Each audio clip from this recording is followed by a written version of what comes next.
Hello student, आज हम लोग वर्कआउट करेंगे क्लास 12 ऑर्गेनिक केमिस्ट्री का पहला chapter hello alkane and hello arene. सबसे पहले समझते हैं कि हेलो अल्केन होता क्या है। जब भी एल्केन से एल्केन को हम आर बॉन्ड एच से डिनोट करते हैं। एल्केन से एक हाइड्रोजन एटम रिप्लेस्ड होता है बाय वन हेलोजन एटम, तो बनता है आर बॉन्ड एक्स। इस आर बॉन्ड एक्स को ही हम लोग हेलोजन डेरिवेटिव्स ऑफ एल्केन या हेलो एल्केन के नाम से जानते हैं। हेलो एल्केन को हम लोग हेलोजन डेरिवेटिव्स ऑफ एल्केन भी कह सकते हैं। इसमें एक एग्जांपल ले, CH3H, यानी ये क्या है, मीथेन। मीथेन से अगर एक हाइड्रोजन रिप्लेस्ड हुआ by one halogen atom, it will form CH3 bond X, यानी X को हम लिख सकते हैं हेलो, और CH3 में एक कार्बन मिथ ANE। हमेशा एल्क अच्छे से समझ के रखना है। एक कार्बन रहता है तो एल्क होगा मिथ, दो में इथ, और इसी प्रकार से prop but pent hex hept ऑफ नोन और डे। ये सिंपली इस तरीके से हम लोग हेलो अल्केन को रिप्रेजेंट कर सकते हैं। हेलो अल्केन का general formula CnH2n+1 bond X। ये CnH2n+1 R को फाइंड करने में यूज होता है। N का वैल्यू 1 2 3 एंड सो ऑन चल सकता है। अब इसका नेमिंग सिस्टम को अगर हम देखें तो हेलो अल्केन का कॉमन नेम होता है एल्काइल हैलाइड। यहाँ भी एल्क आया, एल्काइल हैलाइड, एल्क प्लस आइल प्लस हैलाइड। अगर हेलोजन क्लोरीन रहता है तो क्लोराइड, क्लोरीन में फ्लोराइड, Br में ब्रोमाइड और I में आयोडाइड। और इसके साथ ही इसका IUPAC नेम होता है hello alkane. It's IUPAC name will be hello alkane. अगर एक फॉर्मूला दिया गया CH3Br, तो इसका कॉमन नेम और IUPAC नेम लिखना है। कॉमन नेम क्या लिख रहे हैं, एल्काइल हैलाइड, एल्क प्लस आइल प्लस हैलाइड। तो एक कार्बन का एल्क क्या होता है, मिथ, प्लस आइल मिथाइल, और चूंकि ब्रोमीन है तो ये क्या हुआ, ब्रोमाइड। और IUPAC नेम क्या है, हेलो अल्केन। हेलोजन हमारा ब्रोमीन है तो हम लिख सकते हैं ब्रोमो, और एक कार्बन है, एक कार्बन का एल्क क्या होगा, मिथ प्लस ANE, ब्रोमोमीथेन। इस प्रकार से किसी भी टाइप के हेलो अल्केन को हम लोग आसानी से कॉमन नेम लिख सकते हैं और IUPAC नेम भी हम लोग लिख सकते हैं। अब इसमें हम लोग बात करेंगे क्लासिफिकेशन ऑफ हेलो अल्केन के बारे में। उससे पहले इसको नोट डाउन करें।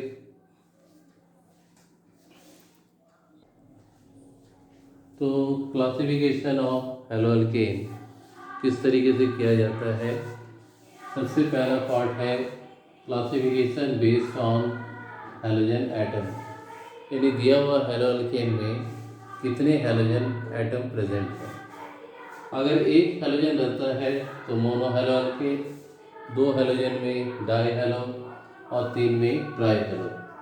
अगर इस तरीके से लिखा हुआ है CH3Br मोनो हेलो अल्केन, इस तरीके से अगर लिखा हुआ है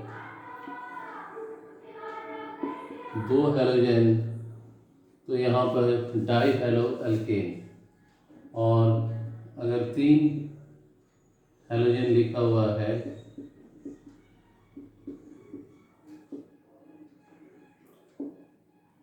CH2 CHBr और CH2Br, तो इसमें 3 हैलोजन है, try hello alkane. On the basis of number of halogen atom attached with the hydrocarbon part, haloalkanes are classified into 3 categories: mono, di and trihaloalkane। एक हैलोजन रहने पर मोनो हैलोअल्केन, 2 में die हैलोअल्केन और 3 में ट्राई हैलोअल्केन। अब इस डाई हैलोअल्केन को थोड़ा ध्यान से देखें तो ये दोनों Br जो है या जो हैलोजन है वो 2 कंसेक्यूटिव कार्बन के साथ अटैच्ड है। ऐसे डाई हैलोअल्केन को विसिनिल डाई हैलाइड कहते हैं, और हैलोजन Br है तो विसिनिल डाई ब्रोमाइड कह सकते हैं। लेकिन अगर ऐसा है CH2Br CH2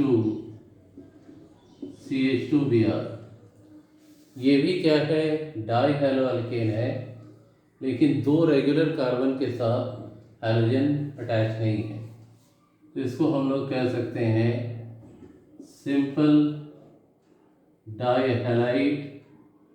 यहाँ हैलोजन Br है तो सिंपल डाई ब्रोमाइड।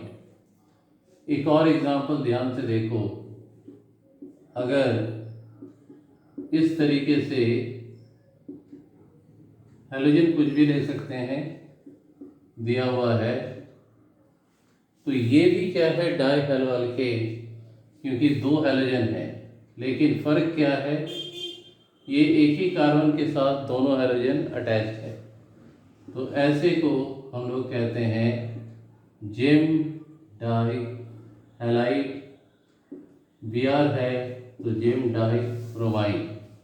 इसका सिंपल मीनिंग हुआ कि डाई हैलोअल्केन जब 2 हैलोजन एटम 2 रेगुलर कार्बन के साथ अटैच तो विसिनिल डाई हैलाइड, और अगर 2 रेगुलर कार्बन के साथ अटैच नहीं है तो सिंपल डाई हैलाइड, और एक ही कार्बन के साथ दोनों हैलोजन अटैच है, then it is said to be as gem die halide.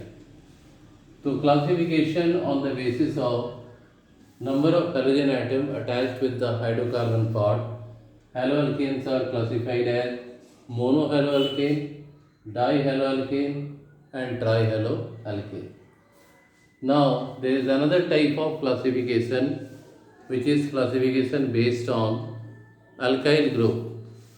alkyl group के बेसिस में क्लासिफिकेशन अगर हम लोग करें तो इसको 3 कैटेगरी में क्लासीफाई किया गया है: प्राइमरी और 1 डिग्री अल्काइल हैलाइड, 2 डिग्री और secondary alkyl halide and 3 degree और टर्शियरी अल्काइल हैलाइड। तो अगर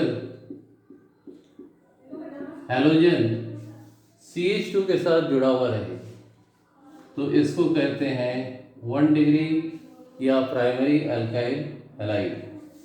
अगर इस तरीके से R का होल ट्वाइस CH(X) यानी 2 अल्काइल ग्रुप है और हैलोजन CH के साथ अटैच है तो इसको 2 डिग्री या सेकेंडरी अल्काइल हैलाइड कहते हैं।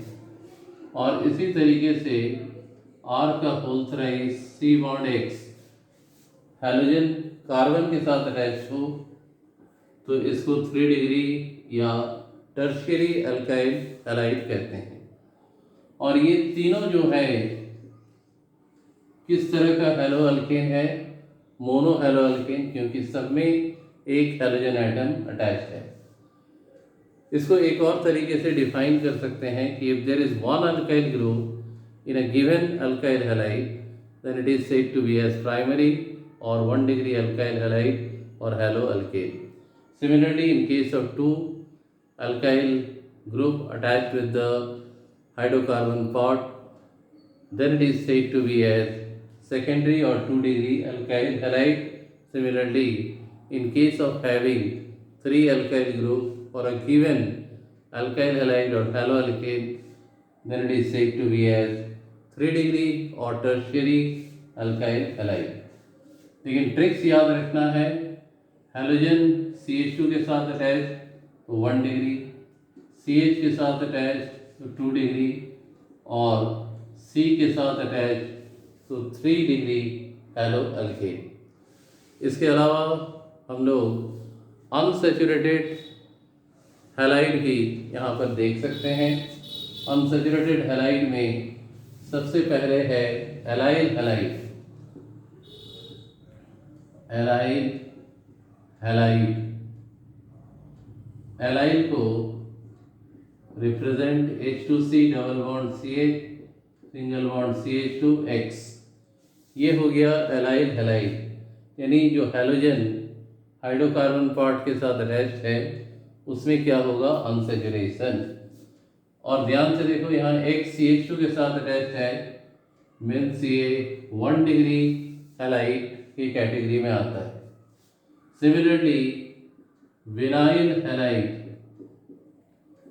विनाइल हैलाइड, विनाइल को रिप्रेजेंट करते हैं H2C double bond CH single bond X। यहाँ भी देख सकते हो कि हैलोजन जिस हाइड्रोकार्बन पार्ट के साथ अटैच्ड है वहाँ पर क्या है, अनसैचुरेशन। और इसी तरीके से एक और है बेंजाइल हैलाइड, जिसको इस तरीके से दिखा सकते हैं, benzene ring alternate double single bond CH2X, ये बेंजाइल हैलाइड को रिप्रेजेंट करता है। और यहाँ एक CH2 के साथ है तो इसका डिग्री क्या हो गया, 1 डिग्री। इस तरीके से किसी भी तरह का अल्काइल हैलाइड को हम लोग क्लासीफाई करते हैं on the basis of number of halogen atom, and second on the basis of number of alkyl group, and third on the basis of unsaturation.